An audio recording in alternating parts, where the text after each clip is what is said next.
Welcome to Rep Your Brand, a podcast for B2B marketers who are looking to build their career through a strong personal brand. Rep Your Brand is hosted by Nick Bennett, one of LinkedIn's top voices on field marketing and personal branding. In each episode, Nick captures stories on how to overcome the challenges marketers face with growing their brand. So, if you're a marketer looking to open doors and create opportunities that you never thought were possible, then listen in to get tangible tips and strategies to build your very own personal brand. Hello, and welcome to another episode of Rep Your Brand, a podcast for B2B marketers who are looking to build their careers through a strong personal brand. I'm Nick Bennett. This podcast is brought to you by my friends at Motion. They're a done-for-you podcasting service for scrappy marketing teams in B2B tech. They're two of the nicest guys around. The work that they do is truly world-class. You can find them at motionagency.io. And today, our guest is Michael Roberts, head of demand gen at CloudApp. If you're not following him on LinkedIn, he drops wisdom on a daily basis, things that a lot of people want to dig deeper on, and just, he's not afraid to say it. So, Michael, thank you so much for joining me. Yeah, it's awesome to be here. Cool. So I want to kind of get into the overall theme for what today's show is going to be about. So we're going to be digging into employee advocacy, which for everyone that listens, I'm super passionate about this as well. And so I want to kind of kick things off with, a question around what do you feel employee advocacy actually is? And how do you feel like this idea has evolved from its initial concept? Yeah, so in my view, employee advocacy really starts with enabling your people to talk about the things that they want to talk about. So you almost have to in order to get it, and it all comes down to the motivation of who they are as people. And I think understanding where they're at in their work, their career is the fundamental, that's the base you have to figure out before you start going into tactics and plans and measurement and all this other stuff. And the reason is because I think years ago is that previously it was defined as people that within your company that would promote your brand, right? So there's even 5-10 years ago, there were folks at large companies like Salesforce that were product evangelists, and their whole purpose around their role was to hype up the company, talk about how great it was, build relationships with people, and just try and kind of tee up conversations with big deals for the sales team. But not and I think companies saw that and there was there was some amount of success in that sort of a role. And without thinking the impact on other employees, they just kind of tried to replicate it down. And so they tried to get lots of other employees to just say, hey, promote our event coming up, or, add a post on social media about this campaign that we're running or this incentive and offer. And I think that very quickly sort of disenfranchised your normal employee from being motivated to be a voice for the company. And so moving forward, I think the healthier way of approaching it is using it almost as a company benefit for employees, as propping your people up to give them opportunities both internally and, potentially externally. But the byproduct of that is that as your people become more visible and as they're building relationships with folks in and outside of the organization, natural opportunities will come in that will benefit the brand. And so it's not like a direct line, kind of like a lot of the stuff on LinkedIn right now, that direct attribution, especially in B2B, isn't how we're supposed to measure. I think this fits into that narrative pretty well, that it's a roundabout way to start driving impact, if you're trying to get your people involved online. So. Yeah, no, I completely agree with you as well. And I think that so many people think that you have to, there's the platforms out there that are just click share and it will share whatever someone else has written for you. But no, that's just any company page share at the end of the day. No one's really reading that. Their ads no value. It's just they're trying to put it out there as much. And what do you think are the most lucrative benefits that B2B companies are gaining by implementing an employee advocacy program? I think the benefit they're hoping for is revenue, right? So we all want to tie it back to revenue. And that direct line can be a little bit tricky. But if I were to draw it, I think it's creating. So as a simple example, my CEO sent me a message a few months ago about a DM that he had with just some random person. Like he had met, he was actually trying to get some product feedback. And in that conversation, he had asked why he chose CloudApp. And his response, he went through a couple of things, and then his ending response was like, "Oh, also it's because like I know Michael, he's a good dude, and so there's not really any other choice that I could pick." And he was at a company that really fit the firmographics that we were trying to target. And I built a little bit of a relationship with him, and I had never pitched CloudApp to him before. And so I think that's the benefit that it's quite honestly, I feel like there is a path to like essentially like a full funnel through employee advocacy. But especially when you're starting out, it's very much an awareness level. And I think LinkedIn is particularly set up to do this well because your little tagline right below your like name and image shows, well, you can make it to show the company that you're working at. And if you are visible over time, that's going to carry some weight. And then I think it cascades down. And I think we're probably getting into a stage of better trying to figure out, okay, I think we can get the awareness stuff pretty easy if we focus on our people. How can we then simultaneously start encouraging them to have authentic conversations that also lead to revenue for the brand without making it bad for them? So.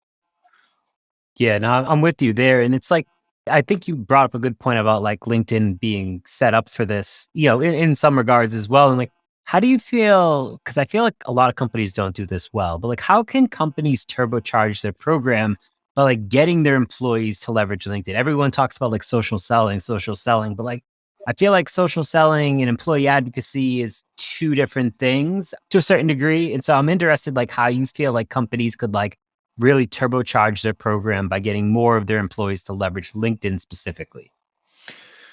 So if the question is like, how do I actually get my people involved? Kind of comes back to what I said at the beginning. You have to understand what they want. And they need to see a path to success.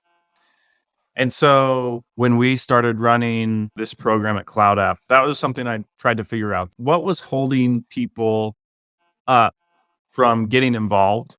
And how could we, as a marketing team, help them get past those barriers? So there was a couple of things I found. One, employees had to believe that we were actually doing this for them and that there was a benefit for them. And so what does that mean? Like if I am a sales rep or even a marketer who actually doesn't care about building a personal brand, at least in the eyes of what we see most commonly on LinkedIn, which is like a creator or some high profile person that's bringing a lot of business for themselves, I have to come up with a different example that's going to relate to them, right? Which might mean like, just what's the value of building relationships with people within your own space? What is the value? Like what sort of opportunities are you looking for and whatever's next? If I can figure out what people want there, then that helps from the motivation front. Then on the other side, there's the barriers. And I think what I found in talking with a lot of the company, like there was, a large portion that didn't care about being active on LinkedIn, but there was about 30% of the company here at CloudApp that was interested in it. And as we had initial conversations of like what it meant to get involved, their biggest barrier was they just needed some sort of pressure or push to get started. Like they just didn't know how. And the lack of experience literally just kept them from acting. And so we became like an enabling agent to remove those barriers as much as we could to help them succeed. So tapping into that core motivation of like what will actually matter to them, and then getting rid of any of the roadblocks that keep them from acting to try and help them build the momentum to get started. Yeah, no, I love that for sure. And I kind of want to now dig deeper into like the actual program that you were running. Now that we've kind of like touched on it a little bit, like let's kind of like break it down. Like, cause I like to get super tactical, help people understand what it looks like from start to finish. the results that you're seeing, anything that you can share, like, let's just kind of like dig into that aspect of it. Yep. Yeah, great. So I'm going to start with the motivation because I felt like that was kind of the foundation of the success for what. So there were two things. As I was starting out, I did not believe that the long-term incentive was actually going to be enough to push people to get started. So what that means is like, I can talk about networking, opportunities that come from relationships, all that stuff as much as I want. And as much as I believe that it's true, if you haven't been involved and seen that momentum yourself, I think it's a harder pitch. So momentum's a real deal. And I felt like my first measure of success was to get them active, which we defined as 3 posts per week for a month. And I felt like if we could get them to do that for a month, then the likelihood that they would stay active at some sort of level after that would be a lot higher.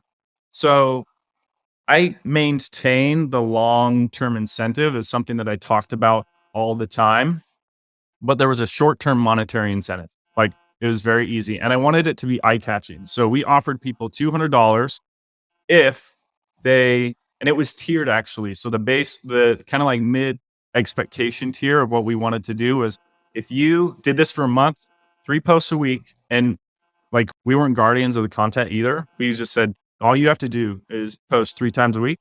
You'll get $150 from us. If you do it 5 times a week, you'll get 200. I wanted a monetary incentive that just was like a little like stronger than what you might expect at a program like this so that we could catch some interest. So there was that aspect for it, but I really kind of worked on the positioning of the program too. And I actually didn't get pushback from leadership on this, but the core value prop of this program that I put at the top was never apply for another job again.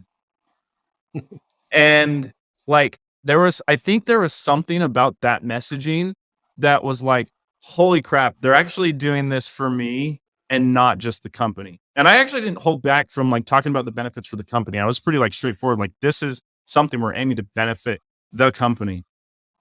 But that was not the primary thing that I led with. I led with this line of like, never apply for another job again, because that's like this emotional, like we've all felt that pressure of like looking for what's next. And when you feel like you're not set up and you really have to work through like just, getting past the stack of resumes as a normal employee, like that's stressful. And so that freedom, like feeling of that, like, hey, I'll never have to apply for another job again. I wasn't actively trying to push people away from CloudApp, but I was so focused on like the benefit that would get to them because the reality is that whether I was pushing them away or not, or that was the incentive, like people in tech, especially like the average tenure is like 12, 18 months. People are leaving anyways. So why don't we encourage and give people the best experience at our company right now so that they're set up for something in the future, or because we help them so much, they want to stay. So that was kind of like the foundation of the program that we used as our pitch to get people involved. Nice. It sounds like so interesting. I think it's pretty cool that you incentivize people through like money. Cause at the end of the day, like, a little bit extra money to be able to do something versus like, I don't know, like just, hey, a pat on the back for doing a good job. Like it goes a long way, especially in the market today. So that's super interesting. And so, I'm curious, like, how long has this been running so far? And like, what are the results that you can share that you've seen? Yep. So we treat it as like, it wasn't like a continual thing. It was more of like a cohort trial. Let's run it and see what we get out of it. We're a small team too. So it's not like we're a company of 1,000 employees and we can do multiple cohorts. We were testing, trying to like iterate and just get people involved. Let's see. I think I launched it mid-February at the time. So there's a couple of indicators that I was looking at for success. So we had our 30-day period window where we were tracking directly to that monetary incentive on whether people were lining up to hit that $200. So within the 30 days, it was pretty obvious that like people had to hit a post count, and that was it. Like it was a very clear measure. And at post 30 days, then our measurement was like, how well do people stay involved? So if you were to look at LinkedIn, and we just focused on LinkedIn, by the way, we didn't include any other platforms. We didn't try and pressure beyond that. It was just that single one. if you were to look at of the group that was involved, post average across the group, and let's say content view average, we were averaging between 1 and 3 posts a day. I was like essentially the most active person on LinkedIn.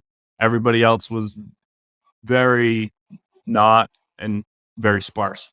So 1 to 3 a day over the course of a week. And as we got the program rolling, we got 12 opt-ins from employees. And so our average post today went from 1 to 3 a day to 8 to 10. And towards like the end of the program, when everybody was in, we were in that 10 to 15 range, actually. Now, post impression. So, I mean, you're looking at like from a post perspective, that's like what, like a 500% increase. And again, we're teeny. So, but from the views, since people were just starting out, it wasn't like a 500% view increase. It was probably something like the 200 to 250. But what I found really interesting was that post 30 day. So we did see a little bit of drop off once the monetary incentive was gone, but it was not a complete drop off. So when you're looking at, even now, like I just pulled up the numbers before we got on this call, looking at numbers now, our average posts per week are still between 5 and 10 per day. And the average post reach is actually probably in like the 600 to 700% higher than what our baseline was before. And the really cool reason was because we got folks involved from every organization. So marketing, we had somebody start. We had several people from sales, customer success and support, and engineering. Especially like in that engineering segment, there's not as much noise. And because we got people involved in like those less noisy segments, they're completely owning like the attention. And like for them, the world's the limit. It's really cool that some of those folks got involved. And because they saw so much momentum, they're keeping it going. And that's been really cool to see. So nice. That's now. So what is anyone from like your executive team doing it as well? Or yeah. So I brought on Luke Matthews, who's all over LinkedIn as well, to help us with that. That was part of what we brought him on to help us with. He works directly with our leadership team around that. So right now it's been mostly our CEO, Scott Smith, who he helps create content with, whether that's Scott might dump down ideas and then he kind of helps formulate it, or Scott might just write his own stuff. But the leadership team kind of has their own program that we're like workflow that we're working for, but they were involved and they were, especially Scott he was really involved, especially early on as far as like the benefits were concerned, because we committed him to writing more. And some of the stuff that he found immediately, we were actually recruiting benefits. So as people saw either our people or him posting more often, he started messaging in our LinkedIn channel, like, well, I'm starting to get a lot more people interested in the company in certain position, which was, I did talk about that in the other benefit when I was talking about benefits for the company, but that speed to hire one is another one that is helpful because those relationships and as people build the interest, hiring is something that's always having to be done. And if you can, do it better and much in a faster way. So quick tangent as far as the benefits. So that's something from at least his involvement that was impactful.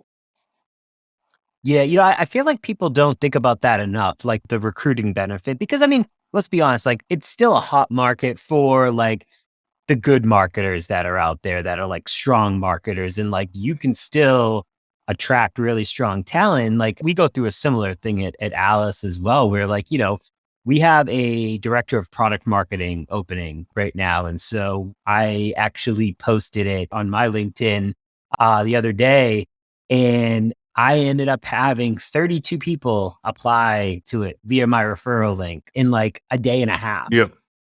And like, that's just me. Now think about like all the others that are amplifying that as well. And like, people like, I was getting DMs like, hey, I love your brand. Like, I would love to work there. Like, what can I do? And like, I was just like, hey, first things first, like video is big for us. Like we love video. And so we were like, I was like, send a video to the hiring manager. And I was just like, I guarantee you're going to stand out that way. He loves video. it's big in everything that we do from like a recruiting standpoint is video. And so like, it's just so interesting to see like, sometimes people think of that as an underrated benefit or like undervalued benefit, but like it's actually should be a lot higher. And so it's good that you mentioned that. Well, yeah. And especially, I mean, when you're talking about like the turnover, it is a pain point for a lot of companies, right? So like if you're able to find somebody, so there's your side, right? Where you put a post and you get a bunch of your network to kind of reply. There's also the reverse as far as like the offensive, right? Like there might be like, if you've built enough relationships up and like a product marketer that's like, you've built a lot of trust with, and you can just go directly to them and be like, hey, I've got this role. Would you be interested? Like some of the most rewarding people I've worked with or have I got hired to my job because of a similar thing of those relationships. If you have those relationships pre-built, man, you can skip half the hiring process and there's not nearly as much like unknowns because you've got that trust already. And that speed is really, and trust, is really important. In all likelihood might lead to longer tenure at companies as opposed to, this 12-month turnaround that's a lot of people are doing. Yeah, no, I couldn't agree more for sure. And I know we're coming up on time. So I have a few final questions for you because I am interested in like digging a little bit deeper on like this program. So like you've been doing it now, you're still seeing some decent success, even though there's no money involved. Like what's next for it? Like, where do you see this going? Yeah. So I think that is there's a maintenance aspect. So in the sense of like an unknown for us that we're trying to figure out is how much effort for the impact that we're driving. I think the initial effort of how much we had to put in for the impact that we pulled out was actually phenomenal because even though it was like this formalized program, it was pretty intuitive, didn't take too much to put together. As folks kind of drop off and we're trying to keep them motivated to stay, we're trying to figure out how to manage that efficiently. And then I think the other thing that we are still figuring out is now that we've got a couple of folks that probably like 3 that are extremely active, what now does it look like to help them create content that will stick to what they want to talk about? Because I never want to take that away because as soon as I become a guardian of it, I think that'll pull the joy out of it. But create it in ways that will lead to conversations that help the company. So, and just barely, you talked about video, and CloudApp is a video messaging screen recording tool. So, one possible thing that I've thought through is like, okay, what if I start coaching or helping our folks start recording more videos and just dog fooding? So it's not even a product pitch, but it's just a different medium, but they can use our product to create it. That's the kind of stuff that I'm thinking about right now. That's sort of like the next stage as we figure out how to bring like benefits and results both. Because I think the personal benefits have been obvious and they've come pretty immediately for folks. Now it's the company benefits that we're working on while not losing the momentum that we built for the people. Yeah, no, I love that. Now I'm in a similar stage myself. So I'll be interested to see. I'm kind of invested now. I want to see like, as the future. So let's definitely keep the lanes open there because I want to learn because I do find this very fascinating. And so I want to kind of end with one final question for you. And this is something I asked everyone because I'm always interested in like what people say is like, a lot of people that listen to this are more junior marketers to a certain degree. And so like, they don't know where to begin in creation of content or whatever. Like, what would you recommend to a marketer that wants to start creating content, but doesn't know where to begin? Yeah, I think I have 2 answers. One is the answer I would have given like probably 4 months ago, and now I've got a new one. So the answer I would have given 4 months ago was just start posting, and I don't care what you talk about. Like, could be, man, if you just want to post a pic about your dog, then do it. And like, it doesn't matter. I really don't care because that habit is really, really important. Like, if this is something you want to tackle, like, the first thing you have to set up is the habit and just like a basic system of like being committed to it. That's what I would have said 4 months ago. If you don't know what to write, I would actually say rather than posting, just commenting. I think if you were to start today, just starting with engaging with other people's content, I think that builds a muscle. And so simple framework would be like, okay, 10 minutes before I start my workday at my company, I'll get on LinkedIn, I'll just go through the first 5 posts on my feed. I'm going to leave a thoughtful comment of some kind just to start flexing that writing muscle. And then odds are within, I would imagine, like a week or 2, you'll actually get to a point where you'll be like, hey, that comment actually gave me an idea of something I could post. And then the gears are going to start turning. You're going to start realizing that, hey, I've got something to say, and you'll start building momentum. And once you get the momentum started and kind of like a good groove, then you can start working on like plan and strategy and like who you want to be. But that's, for me, further down the line. I think just the habit and action is the first step. Yeah, no, that's great advice. I completely agree with you there. Awesome. So, where can people go to connect with you? I know LinkedIn is obvious, but like, where can people, go to learn more about you, read your content, learn more about CloudApp, whatever you want to plug here, just, feel free to do so. Yeah, I think just LinkedIn is the best place. So I would just start there, and the handle in my URL is Roberts Italia, but you can just find me on LinkedIn. I bring in video every once in a while and talking about CloudApp. CloudApp is screen recording software and quick video messages. So asynchronous communication that actually speeds up and lets you cancel the meetings that are useless and unnecessary that you don't need. And so, yeah, that's what I do. And that I would love for everybody to reach out and connect with me. I pretty much accept everything. And so send it my way. Amazing. Awesome. Michael, thank you so much for joining me today. Honestly, I learned a ton. I'm sure our audience will learn a ton as well. And I can't wait to continue following along your journey. Yeah, thanks. It's good. Thanks for having me, man. It's been good. Absolutely. All right, everyone. Have a great rest of your day, and we'll catch you all soon. Thank you for listening to Rep Your Brand.